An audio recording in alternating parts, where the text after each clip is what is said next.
Man, I stumbled upon advertising, really. But I don't know how much of a stumble it was. It was almost predestined because I had done art in school. It was in the 90s. You could not go to a university in Kenya unless you had the next 10 years free, because unis were closed most of the time. Those riots, there's so many things happening. My dad actually suggested, why don't you check out Australia? Everything happened so quickly. A few months later, I'm in Australia, and the course that I did was advertising communication. And this is important because later on I came to find out that I was the first person in Kenya to have studied advertising. So I did creative writing. That was the, I think, turning point in a career which I had not even settled on. In my first writing subject in uni, the teachers were like, are you sure you're the one who wrote this? They couldn't believe that a girl from Kenya could write like that. So I was like, I think I have something here.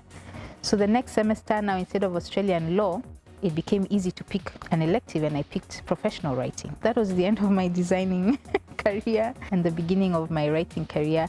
And then one time I came to Kenya on a holiday. It was a long holiday because I was also coming to renew my visa, and I was going to go back and do a master's. A relative of mine was starting up a PR agency, and I worked with her for a couple of months till my mom said, wait a minute, you're almost going back, and we don't even know if this thing that you select, if it's marketable, and you want to go and further it. Can you apply to some agencies and see if you're marketable? So I got a list of agencies, made like maybe 12 applications. Access called me. I met the GM then, was Annette. Annette asked me if I could come back on Monday or something and see the MD. The day I came back, one of the two writers had resigned. The story completely changed. He said, I came, I didn't even see the MD. I first went and saw Annette, and she asked, can you start tomorrow? And I was so taken aback because I was not expecting it. At Access, when I got in, the lady who had resigned, I think I was with her for a couple of weeks before like her notice, and then she left. And I was left with one other writer. At Access, that was it. That was the creative department. Access Leobanet kept bringing in creative directors. They didn't stay long. But there was one guy, Steve, was English, was very witty, a little sarcasm. With Steve is when I realized, as much as I wrote good copy and I had good headlines, I think my voice was always the same. I always wrote in the same voice. And Steve told me that, you can be witty here and you can be something else here. And you can have different voices and you don't always have to sound the same. Man, after Steve, I was ready for anything. So I stayed at Access for about 2 years and became an ad man. And I don't know how it happened. Is while I was with Steve, Kilimo called me and he offered me a position at Macan. When I went to Macan, they didn't even give me what I asked for. They gave me more. I was getting paid so little at Access. So I went in and I was paired with Carol Kipps and I. Actually, in my first week, I worked on pretty much every client, but I think I did KQ, I did Coke, and I really think my first campaign, there was a travel advisory. And KQ, we did a campaign that basically said, us guys are still flying. Client service was on another level. Macan closed and we were bought. One day we reported to work, as we always did. This guy who was I think the head of Macan in Africa, came, called for a meeting. There were no pleasantries. He just opened by saying, I have some good news and I have some bad news. The bad news is that as of this moment, Macan Ericsson is closed. But then he quickly continued to say the good news is that Scanad have bought the agency and they're going to be here later and they'll choose the people that they want to go. So when we got there, we became Macan Kenya. So no longer Macan Ericsson, business cards, everything changed. So we're Macan Kenya. Carol and I went, we hit the ground running. We're working on the first Standard Chartered marathon, the first ever. And it was pretty close to the actual date of the marathon. By the time we raised our heads, I think we were part of the team. While we were there, so many people got fired that we just wanted to be safe.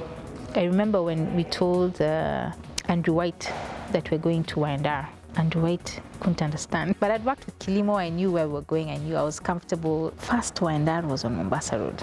I think Kilimo was the first Kenyan creative director I'd worked with. I stayed there for 5 years, and not out of any sense of loyalty, just because we did good work. We had so many clients. We had really good minds. We did amazing strategy. Well, I did 5 years at Wyandar. While I was at Wyandar, Ogilvy had come knocking a couple of times. The third time, JQ himself called me, and I went and I sat with him, and he asked, would you be interested in a position? I said, yeah. When I finally left, I really regretted it. I have to say this. I was like, man, if I knew that Wyandar was the cooking pot, because everything out there was a fire, and I jumped out of like a good place into a blazing fire. So while I was at Ogilvy, Eric left and went to ZK. He called and he's like, we need thinkers.